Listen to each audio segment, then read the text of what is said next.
Stop the world! To give you an example of the consequences of losing your submarine cable access, we just need to look at Tasmania in 2022, when both their main submarine cables were cut within hours of each other. This caused a widespread outage and it meant flight delays, loss of access to ATMs and FPOS facilities, and that forced businesses to close.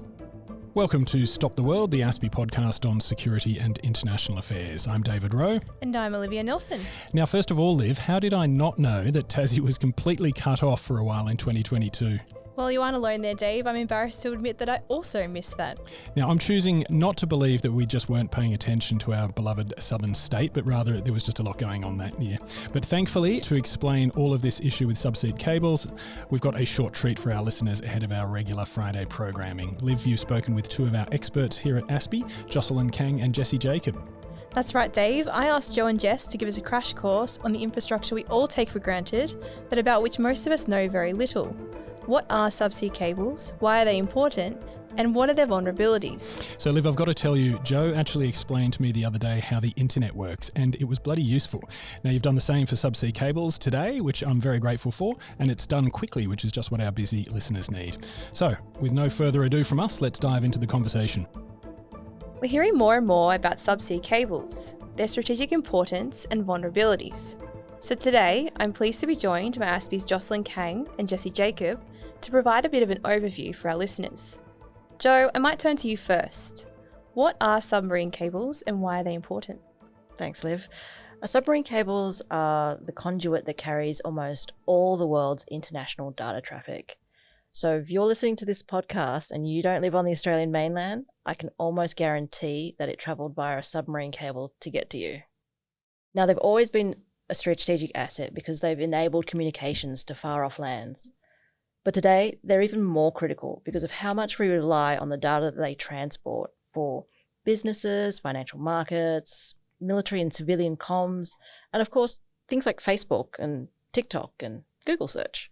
Submarine cables represent the most cost-effective, high-speed way to transport massive amounts of data. So not satellites, Jess? Isn't that how information is communicated globally? No, not really. And it's really common to think that. But the vast majority is through these subsea cables. Now, this isn't to say that satellites don't get used. They certainly are. And they're good for remote areas with no cable connectivity. But they don't carry nearly the same amount of data, nor at the same speeds.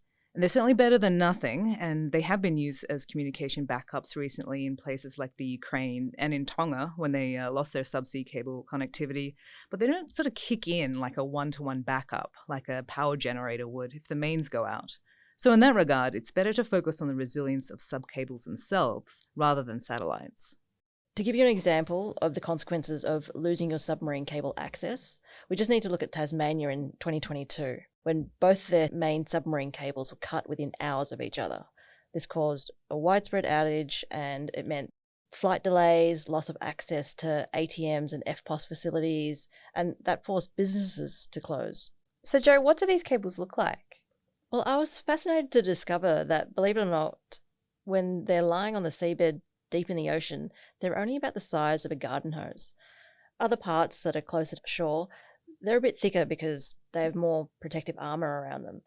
But the part that actually carries the data, they're thin strands of fibre optic cable. And the rest of the cable, it's actually just to give it structure, power and protection. So the power is for repeaters on the cable so that they can amplify the light signal down the line. And what is the armour for? Am I right to assume that sharks are a threat to national resilience? In the very early days of having communication cables under the sea, unfortunately whales used to get entangled in the cable lines and sharks did actually bite the cables. But since the 1950s, the industry started burying the cables in shallower areas to protect them from more frequent threats of anchors and bottom trawling fishing gear. Now, as a result, whales no longer become entangled and shark bites have reduced. But it really should be said that shark bites or fish bites, they only made up about 0.1% of cable faults. And since 2006, there have actually been no reported shark-related cable faults. It's a pretty tiny figure. So what are the biggest threats to the cables? Humans. But not humans biting cables. So the most likely cause of damage to cables is actually fishing related. As Jocelyn mentioned earlier, a boat anchor can be dragged across a line, trolling activities, that sort of thing. It's often done by accident, but of course could be done on purpose, and it would be pretty hard to prove. I'm trying to visualize what happens when a cable gets damaged. Say I'm watching Netflix and a cable gets cut. Does my internet suddenly go out and my Sunday night is ruined? Well, whether or not your night was ruined kind of depends on what you're watching. But seriously, though, if we remove from the scenario any caching or local data storage aspects and focus on how data moves globally, the data gets rerouted away from the damaged cable to a different one. And this is why redundancy is so important and a big part of resilience. There's that R word again, resilience. What does resilience look like when it comes to subcables? Well, the way I see it, a resilient submarine cable system is one that operates with minimal disruption and ideally no disruption. But that's in a perfect world, and the reality is cable disruptions happen and they will continue to happen. So resilience means we need to protect the system to try and avoid disruptions, and then in the event a disruption occurs, that we can be in a place where we can quickly recover. So how can we do that, Joe? There are a few ways we can protect and try to prevent disruptions. Physical security, for one, of the cables themselves, such as putting armor around them, but even more important is protecting the areas where cables are concentrated. So the areas of ocean where they come up to landfall and the cable landing stations where these cables are connecting to terrestrial networks. We've also mentioned redundancy previously. This is another way, which is about having alternate paths for the data to use in the event of a disruption. So this could mean alternate cable pathways, but also alternate modes of transport like terrestrial fiber or satellite links. The other element of protection is cybersecurity, so protecting the cable management networks. These are the ones that control the data flows across the submarine cable network. Then, of course, in the event that a disruption occurs, we would want to be able to quickly recover, and this means having an effective and efficient repair capability, so repair ships to restore that connectivity. Okay, so because we don't have major disruptions, I assume that Australia has all of these elements of protection in place? Well, more can be done to protect cable landing stations, and I think there's a bit of a choke point, so a clustering of cables in Sydney. But in many other areas, Australia's in a relatively good spot. We have multiple cables, and they generally land in geographically diverse locations, and Australia legislates for the protection of several areas for cables. They're called cable protection zones. Now, I would say the more problematic issue is the cable repair industry. It's kind of barely hanging on. There are a limited number of repair ships, and the numbers are surprisingly hard to pin down. But out of about 70 cable ships worldwide, about a third of those are designated for repair. It's an aging fleet and an aging workforce. Getting a cable repaired quickly has a worrying amount of luck involved.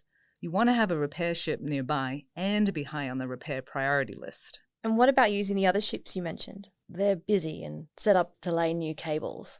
As we transition more to cloud and AI and then 6G and everything that enables, that's going to mean more data traffic. Now, if all that data traffic wants to move across oceans, that's going to mean more cables. Exactly. And more cables require more repair ships and a solid cable repair industry. It's the biggest gap Australia has in the resilience piece. It's one of those things that when it works and you won't even know about it. But when it doesn't, everything grinds to a halt? Yeah, I think it's customary in the subcables field to quote the US Federal Reserve's Stephen Malthus here, who spoke in reference to the financial sector and said, when the communications networks go down, it doesn't grind to a halt, it snaps to a halt. And he said that nearly 15 years ago. Scary stuff. Thanks, Joe and Jess, for explaining the importance and vulnerabilities of subcables to our listeners. I look forward to having you back on the podcast soon. Thanks, Liv. Thanks. That's all we have for you this week on Stop the World. If you have any feedback on the podcast, we'd love to hear from you at podcast@aspi.org.au. And be sure to follow us wherever you get your podcasts. Thanks for listening.